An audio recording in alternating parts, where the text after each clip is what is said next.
LD MMA City is your boy, the coach. You're live on the Coach Show, the Coach Show Live. Okay, guys, I think people, they might need to, hold the brakes a little bit on Paulo Costa. Some people were coming for Paulo Costa's head, in a few comment threads on some publications where they thought that Paulo Costa could have been referring to a racial issue when he said Israel Adesanya was human trash. Well, honestly, I don't believe that. Paulo Costa was pissed off, okay? And, me as a man, a grown man, I'd be pissed off too if somebody humped me in the middle of the octagon, while I'm discombobulated. Yeah, I'll be completely mad. I'll be upset. And, this is something from Israel Adesanya I don't co-sign. Like, what the hell was that? Like, dude, you went in there and you humped this guy? You humped him? I mean, of course, Paulo Costa was like, yeah, give me your address. Like, Paulo was serious, man. Look, it's one thing, okay, I understand, a fight is a fight. But with these Brazilians, you got to be careful with some of these dang on Brazilians, man. Brazil, they don't play, man. They don't play stuff like that. They really don't play that, man. And, you can kind of tell that Paulo was kind of like, man, you send me your address. Like, and he was serious. A Brazilian, man, they'll kill you in the street, okay? They don't have no issue of shooting you dead in the street for doing stuff like that. And, of course, like Paulo Costa, he didn't know because he was out. I mean, he was discombobulated. So he didn't know because his back was turned, and he didn't realize what Israel Adesanya was doing. Paulo Costa just happened to kind of see it. He just kind of happened to see it on a video that somebody had. And, I'm like, yeah, I don't blame him for that. I can't co-sign that. I can't co-sign that goofy-ass stuff that Israel Adesanya did. Like, what? Why? Why'd you have to do that?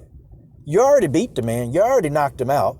Okay, you won emphatically. You shut him up. I mean, did you have to add insult to injury like that? Like, did you have to go and hump him? Like, that kind of leaves a sour taste in my mouth. I'm still a fan of Israel Adesanya. I'm a fan, but that right there, I see why Paulo Costa was mad, and it wasn't a racial issue, guys. He didn't say it because he was making a racial statement.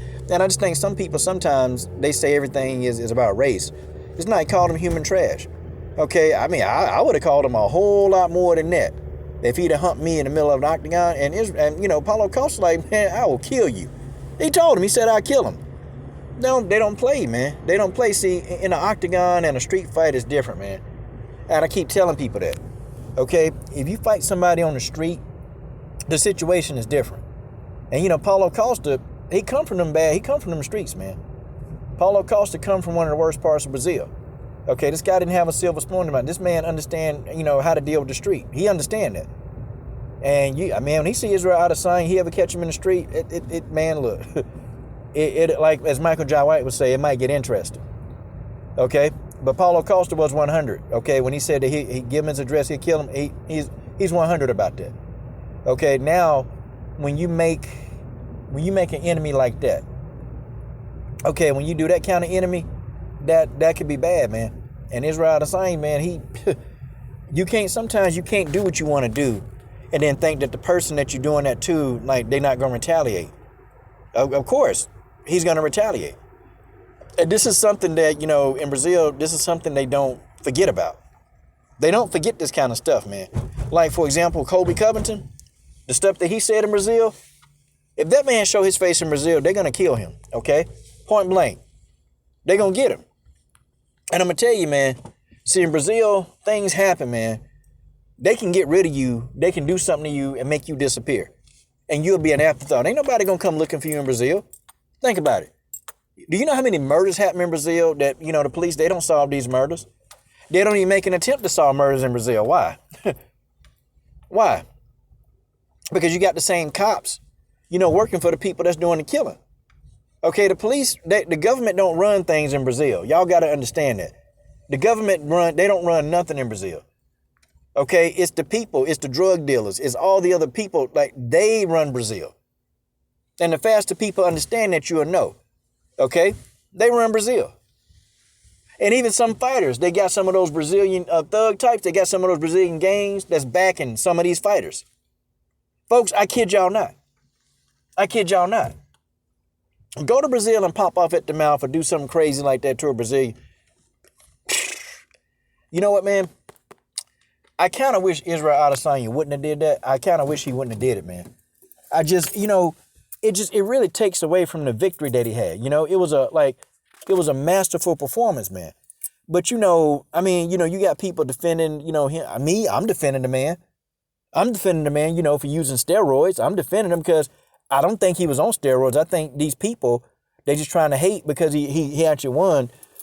But it makes it difficult because you go in there and you hump the dude, man. I mean, you humped the dude. Dude, the fight was won. It was over. And you go in there and Israel Adesanya, I mean, you make a damn fool out of yourself.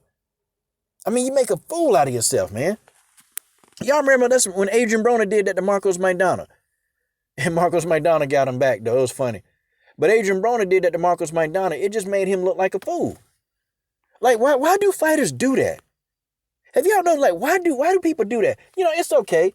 It's okay if Israel Adesanya go that other way. I don't care about what he is. Okay, now, I don't agree with that. I won't do that lifestyle, but that's him. Okay, but whatever that man want to do with his life, that's what he do with his life. But, I think to invade Paulo Costa's space like that, in that fashion, okay, it's almost like you're impressing what you believe upon somebody that don't. And, it's almost, I look at that, it's almost like harassment. Like, folks, I'm not playing with y'all. It's harassment. That's sexual harassment. If you really want to take it a step further. But I know Paulo Costa, he not going to take it that far as to call it sexual harassment. But when you look at that in retrospect, that's what it is. That's what it is. He sexually harassed Paulo Costa in the center of the octagon. And me, I didn't quite find that funny. A lot of people found that funny and thought it was cute. I didn't find that funny. I didn't find that cute. Me as a man, I'm thinking, man, where this dude at, man? I mean, if that were me, I'll be thinking, where's he at? I want to find this dude. I want to go deal with this. I want to deal with him. But I don't want to deal with him no more in the octagon. Because Paulo Costa probably figured out, nah, I ain't going to beat him in the octagon. But I know where I can beat him. And boy, if I ever see him on that place called The Street, Israel Adesanya, they ain't going to call him the style bender. They going to call him the grave digger. Because he going to dig his own grave if he see him in the street.